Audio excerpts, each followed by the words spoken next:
let's start with the NIRSpec TSO performance and caveats. This is work that we did with Leonardo Ubeda and the NIRSpec team. Just to give some acknowledgments and credits, there are actually 2 independent teams that did analysis with TSO NIRSpec, both us from SDSCI and David Singh from JHU with Safar Stamkulov. And here I'm just presenting the result from the first team.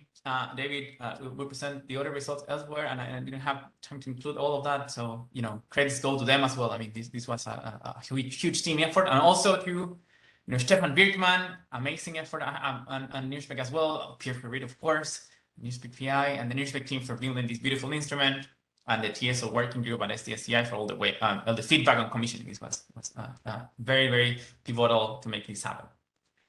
A little bit of summary on the data set. It's a 6-hour time series observation targeting HAT-P40 lunar transit with a G395H rating.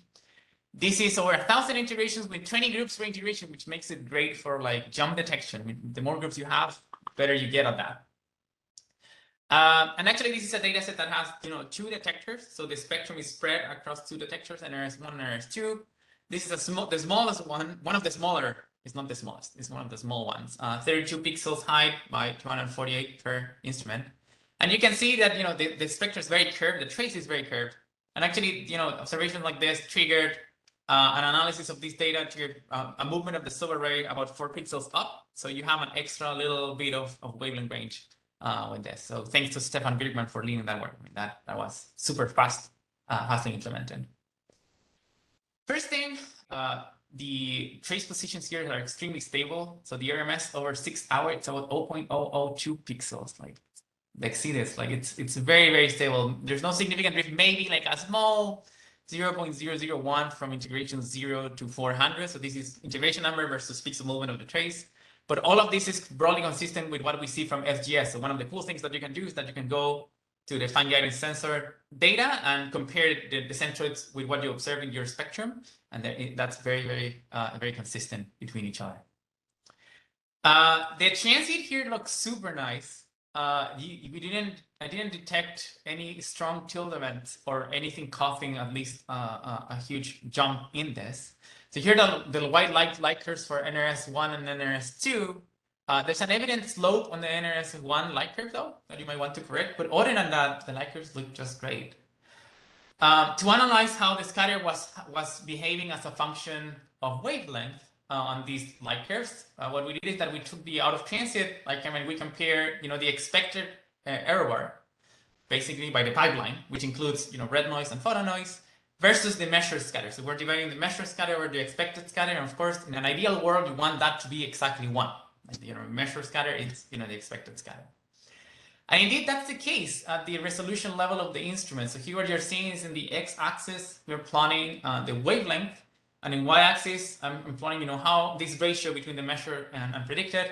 And for NIRS1, it's like 1, basically. So that's predicted, just as for NIRCam. For NIRS2, there's like a little bump, and we've been trying to figure out what that is. It smells like a gain thing on the pipeline, but we'll double check on exactly why this is. But 5% above this is like nothing. It's very, very small. We're still trying to figure that one out. One important point on this is that we see the same effect that NIRCam is seeing, and you see this across the board for all the near-infrared instruments, NIRSpec, NIRISS, and NIRCam. That when you bin in wavelength, then your expected error bars are much smaller than the observed error bars. And here I have a plotting which shows this.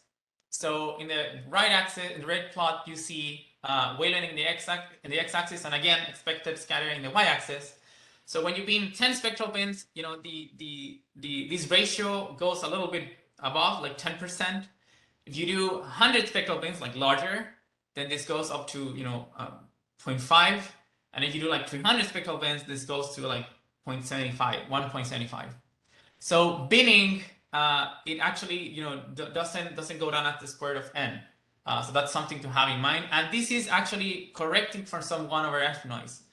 So what we are doing, that's in the left plot, is that we're masking the trace. We see the 1/f banding in the columns here. You remember in NIRCam, it's in the rows as it was shown here. And what you do is that you take like a median of the background at each column, and you subtract that, and you see like a clear improvement on the images themselves, and then the data itself as well, like the noise goes down. But still, there's some reminder 1/f noise that creates this spectral binning and not going as the 1/s squared of n.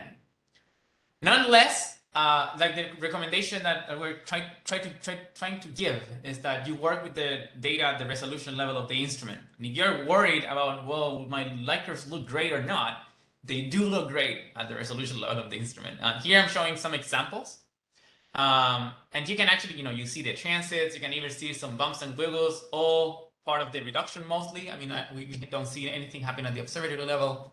And systematics other than the linear trend in NIRSS1 appear to be, at or below the white noise levels. So again, the resolution, the light curves at the resolution level of the instrument look beautiful. So they're good to work with. Just as NIRCam, with NIRSpec, we also see a flat transit depth as a function of wavelength.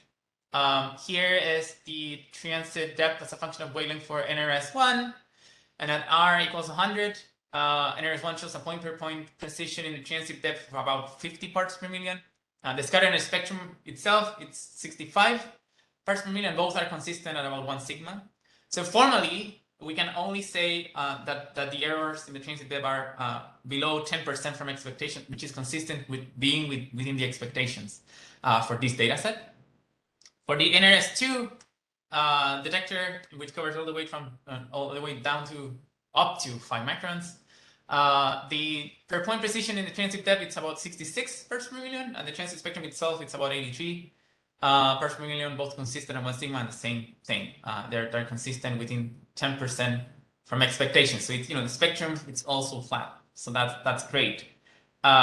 This data set in particular, it's such a breeze to work with. I would really recommend if you're starting perhaps with one data set, maybe this is one very good one to start with, because it's easier to handle, I think, from all the instruments. So a bit of a summary. NIRSpec both sensitivity and stability for TSOs are excellent. Trace positions, the flux time series itself, they show great prospect for TSOs. Some likely detector effects need further investigation. The fact that binning in spectral channels does not decrease the signal to noise ratio as 1/the square of the number of bins. It's something that it's in the works. Our biggest suspect, again, it's 1/f noise, and we've seen it in simulations. But we're doing investigations on this, and they're underway. And yeah, the transit depth as a function of wavelength is flat as expected for this massive planet. So within expectations, which is great.